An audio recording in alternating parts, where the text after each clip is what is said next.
Hello everybody, we got another video today. Yeah, it took longer than expected to make the second video, but we are here, eh? We are here.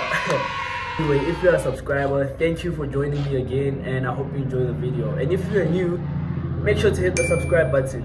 And guys, I'd just like to ask, if you'd like to see more content like this, make sure you leave a like and comment so that I can know what to cater my videos around. Anyway, here we're going to be talking about the sort of like the tips or the things to know, things to know before getting into the accounting course. Results just came out.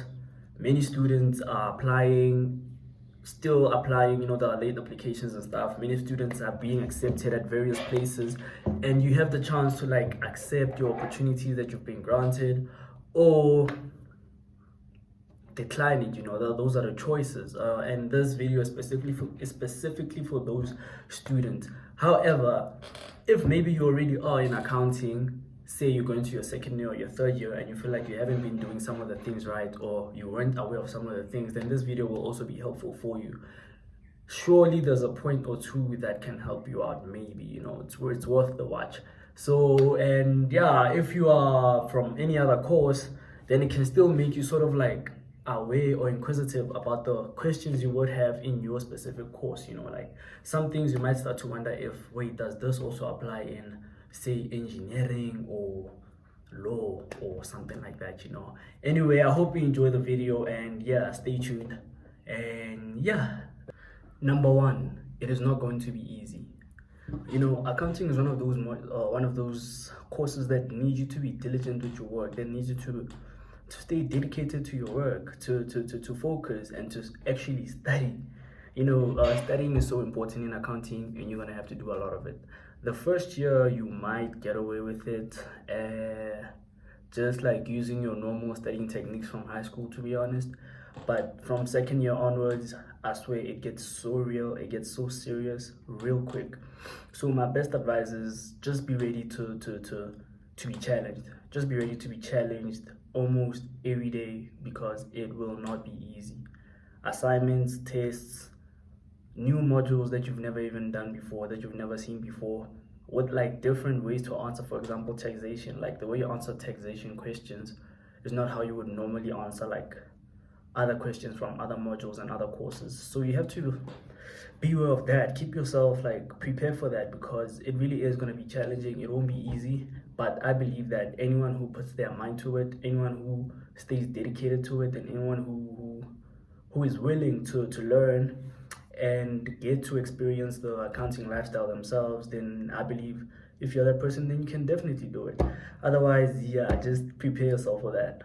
Just because you're doing an accounting degree doesn't mean you are in the chartered accountant stream. So the thing with accounting degrees is that there are some degrees that are not accredited by SAA. Now, SAA is the South African Institute of Chartered Accountants. This is the governing body of chartered accountants in South Africa. And the accounting courses have different names.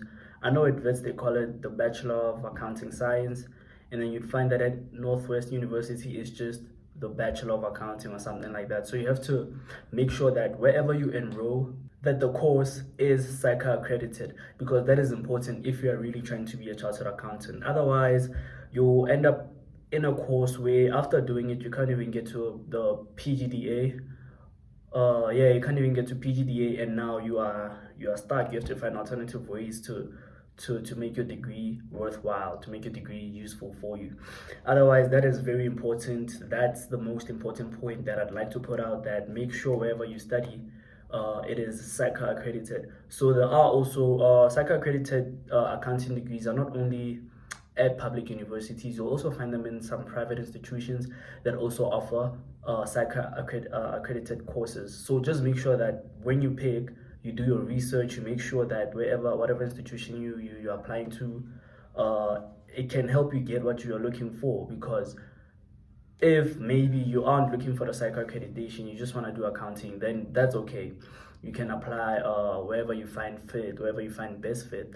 But if you are looking to be a chartered accountant, it has to be SAA accredited. If it is not, I don't know what the solution from there onwards is, but I just know that you can't do your PGDA and you can't go straight to CA articles. So yeah, just keep that in mind. Do your research before applying and accepting offers from anyway. And also, you'd find at some public universities they have more than one accounting degree. So again, just make sure the one that you're applying for, the one that you're accepting the offer for, is SAA accredited. In the previous point, I mentioned SAA articles. I mentioned the articles. So articles usually happen over 3 years, 3 years, and this is where you get like practical experience. This is where you get to in the working field and get to see what it's like to not only study accounting theoretically, but what it's like to apply it practically in real life situations. So the thing with training contracts that I feel like is important to understand before you get into the course is that when it comes to accounting, or when it comes to going on the chartered accountant route where you're trying to be a CA, it is important to understand that training contracts can be signed anytime from grade 11 until you finish your degree. Now, the misconception with this is that you only have to apply for a job once you complete your degree or once you are nearing your degree. I don't know if it's the same with other courses, but in accounting, you can apply for a training contract from grade 11. And now what signing for a training contract does is you get the opportunity to know that once you are done with your PGDA, once you are done with your honors degree, once you are done with your postgraduate degree, you are secured. You know what you're going to do, your articles, you don't have to now be applying at different places and going through all the stress. And I learned from my personal experience that it is best to sign as soon as possible, because those marks will get low over time. Those marks will get low over time, and when they do, it's going to be difficult for you to sign at your preferred audit firm, if that's the route you want to go to, or yeah, whatever you desire, whatever you would like to sign is going to be a bit more tricky over time. So the sooner you do it, the better, unless you are sure of yourself that you're going to stay consistent with your studying and everything, which is tough. But yeah, just keep in mind that there are training contracts. You can start doing your research from grade 11. From grade 11, you can start doing your research on the audit firms and everything, and the process of getting the training contract from them. Additional to the training contracts, there are also vacation work opportunities that you can find in the CA stream. So vacation work is when audit firms take in students for like maybe a couple of days to like weeks at their audit firms, so that they can get a more hands-on feel and experience of what it's like to be in the auditing profession. Now, this is something that I went into the course blind to. I was oblivious to it. I wasn't aware that there was even such a thing. It took a stroke of luck for me to realize that there actually are there's vacation work opportunities where you get to see the firm. They teach you about the firm, they teach you about the auditing profession, and they can also like give you practical tasks that you have to do, and they sort of put you in the boots of an actual chartered accountant, which is really cool. So yeah, just before going into the course, beware that there are vacation work opportunities that you can always apply for. Again, all you have to do is use your internet search, like say whatever your favorite audit firm is, whatever audit firm you'd like to work for one day. Google that place, vacation work at the end, and you'll most probably find something. Now again, these are decided mostly on merit.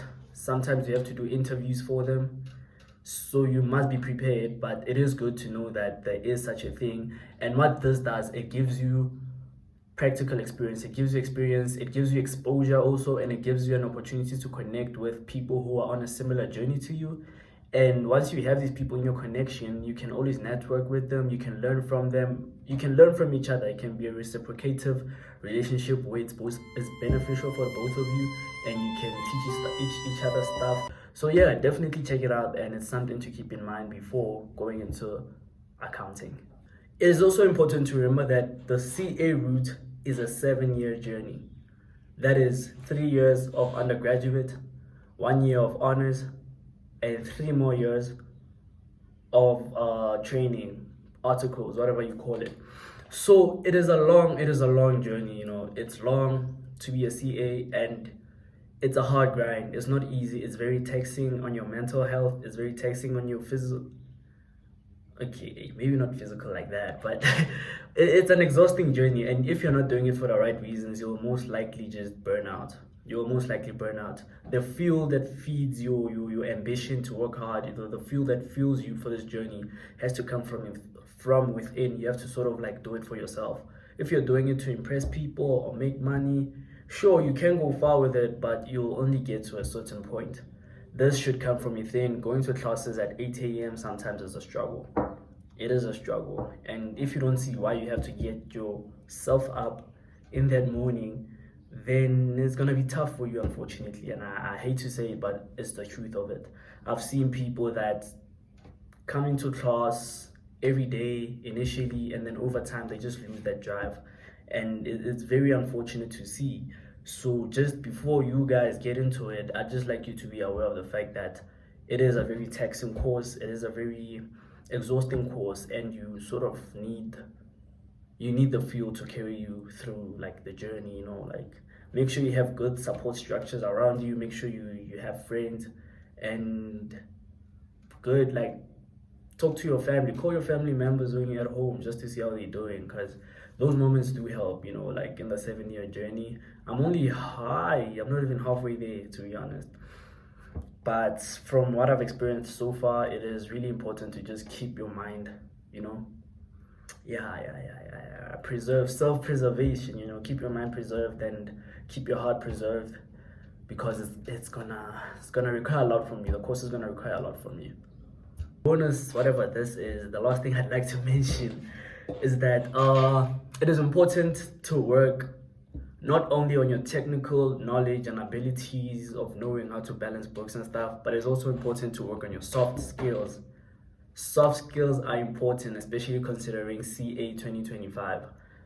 You have to have people skills. You have to be able to work in a team, you know. Like, you have to be able to work in a team. You have to have like some conflict resolution skills. And with that, I'd just like to say, whatever campus you decide to go to, okay, it's sort of different for UNISA students because it's learning from home. But should you be in a should you have contact classes, fully contact course and not part-time, just make sure you make the most you get the most from whatever campus you are on. Get yourself involved in school, join a club, go to the gym, join a sports, just get to know people, join societies and clubs, you know. Like, put yourself out there, put yourself in leadership positions, because the skills you get from these are very important once you get into the CA profession, because there it's taxing, guys. It's corporate, and corporate is notorious for being